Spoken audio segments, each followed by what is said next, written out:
It's Pete from Cheap Homesteading, and today we are starting to boil some maple syrup, the first boil of the year, and it is absolutely miserable out.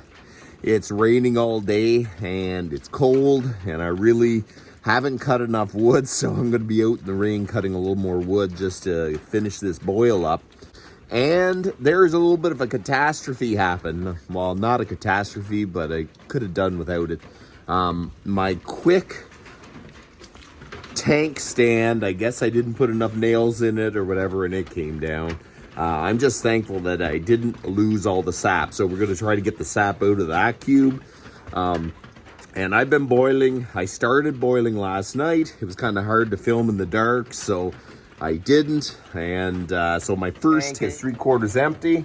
And so I'm down to that. I've been boiling. This morning I came out at 4 in the morning and started up the fire again. And it is just started to boil. My guess is I have about 1,800 liters of sap to boil today. So it's going to be a bit of a day for sure. And this rain really doesn't help very much.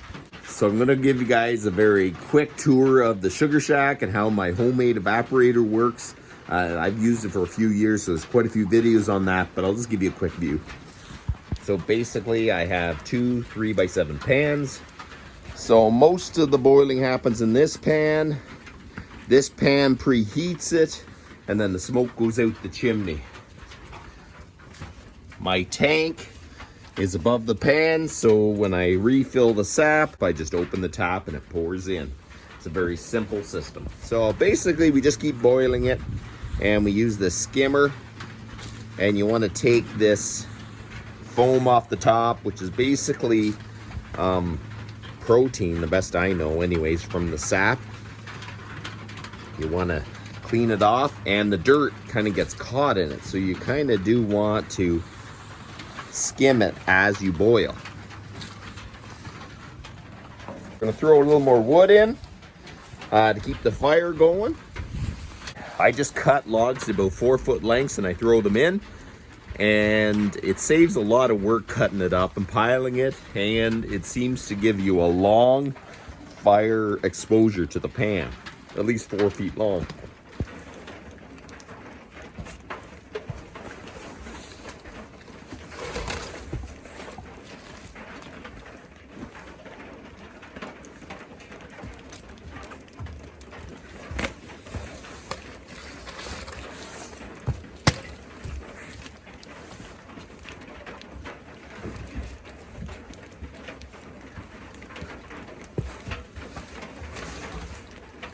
So really, you know what? I don't normally build stuff that is a colossal failure, and I can build stuff pretty sturdy, but I did that kind of hastily, and it kind of bulged this side. When the sap's out, I'll straighten it out.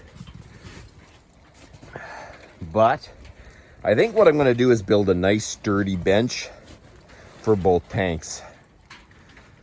I'll just build a whole new stand for both of them.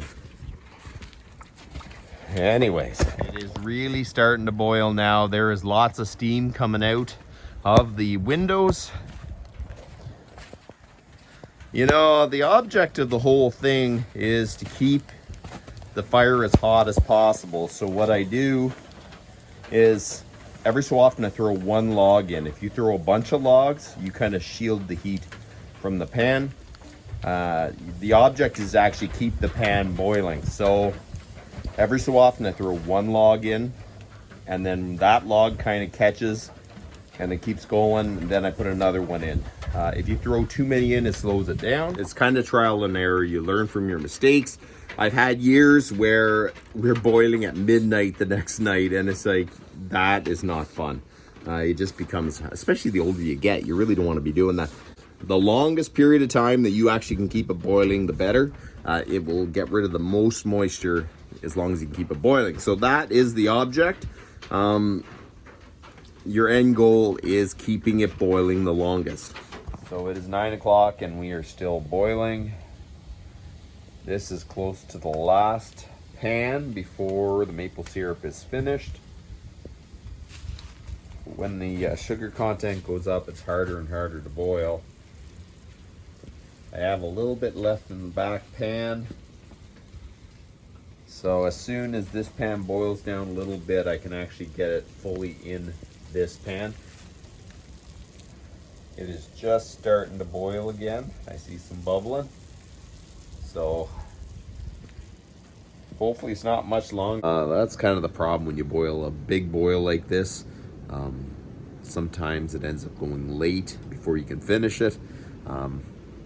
It's kind of unpredictable. You can't really judge how long it's going to be. Basically, this is what happened. Last night, I boiled and boiled and boiled, and we kept going. And it was 1 o'clock in the morning, and I went, you know what?